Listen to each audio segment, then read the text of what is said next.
wabarakatuh. Perkenalkan, nama saya Wulan Sukmawati dari DM6 Manajemen Business School TGC Bogor. Di sini saya akan menjelaskan tentang desain dan pengembangan produk sebagai tugas UAS dari Ibu Ruth Wahyunita. Yang pertama, saya akan menjelaskan terlebih dahulu tentang apa itu produk. Produk adalah suatu yang bersifat kompleks yang dilakukan oleh produsen atau perusahaan yang nantinya akan dijual kepada konsumen yang membutuhkan. Yang kedua, apa strategi yang harus kita lakukan untuk meningkatkan nilai sebuah produk? Nah, strateginya yang pertama adalah meningkatkan kualitas pengemasan. Yang kedua, memberikan program khusus bagi pelanggan setia. Ketiga, memberikan seminar berkaitan dengan promosi yang ditawarkan. Yang keempat, meningkatkan kualitas pelayanan. Yang kelima, memberikan reward dan hadiah kepada pelanggan. Selanjutnya, yang ketiga, ada 4 tahapan dalam pengembangan sebuah produk. Yang pertama, menciptakan ide.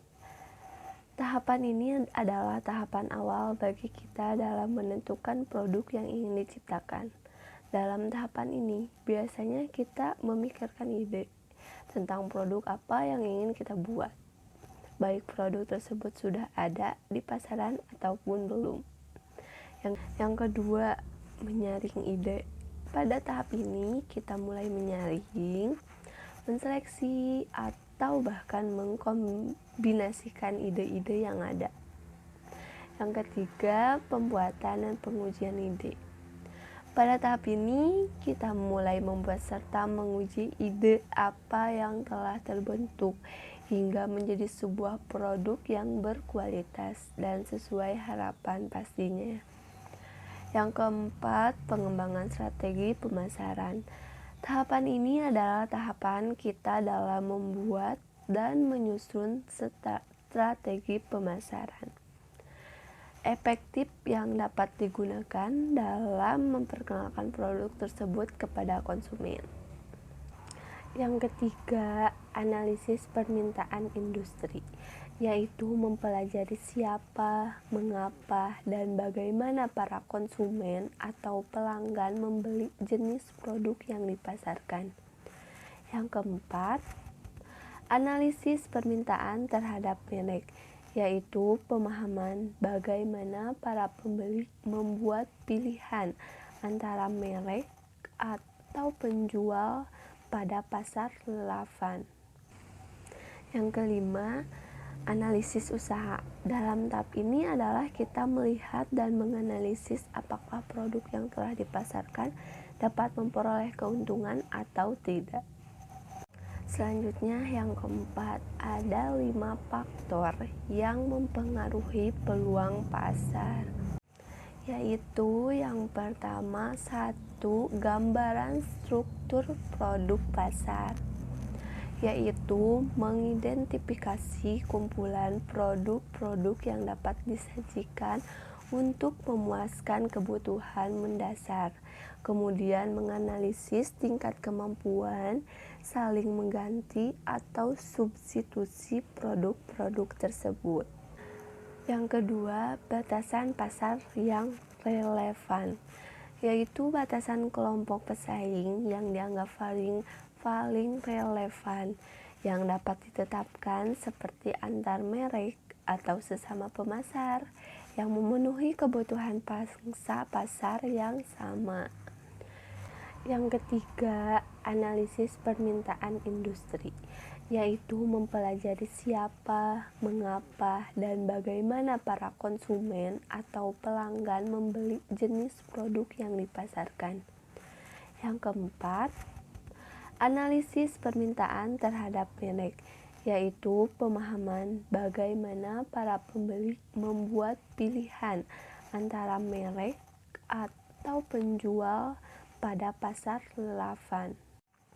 Yang kelima, identifikasi, yaitu didasarkan pada penelitian perusahaan terhadap peluang-peluang pasar dan potensial pasar. Nah, sekarang kita masuk kepada desain produk. Apa sih itu desain produk? Desain produk adalah menciptakan produk baru untuk dijual oleh suatu bisnis kepada pelanggannya. Desain produk adalah sebuah proses mulai dari membayangkan sebuah desain, menciptakan, dan memperbaiki desain yang sebelumnya untuk membuat produk terkenal dan laku di pasaran. Selanjutnya, langkah-langkah membuat desain produk. Apa aja sih langkah-langkahnya? Yang pertama, menetapkan visi. Membuat visi dan strategi produk akan membantu untuk memberikan arahan kepada semua anggota tim. Yang kedua, mengadakan riset produk. Kumpulkan user dan lakukan riset pada pasar untuk mengkonfirmasikan keputusan produk. Ini adalah salah satu cara untuk menghemat waktu dan sumber jika nantinya masih ada perubahan untuk dilakukan. Selanjutnya, langkah-langkah membuat desain produk. Apa aja sih langkah-langkahnya? Yang pertama, menetapkan visi. Membuat visi dan strategi produk akan membantu untuk memberikan arahan kepada semua anggota tim. Yang kedua, mengadakan riset produk. Kumpulkan user dan lakukan riset pada pasar untuk mengkonfirmasikan keputusan produk. Ini adalah salah satu cara untuk menghemat waktu dan sumber jika nantinya masih ada perubahan untuk dilakukan. Yang ketiga, brainstorming dan membuat ide. Lakukan brainstorming dengan cara bertukar pikiran bersama tim dengan tujuan memberikan solusi kepada customer untuk menyelesaikan masalahnya. Yang keempat, membuat properti. Mulai mengimplementasikan konsep ke dalam propertif.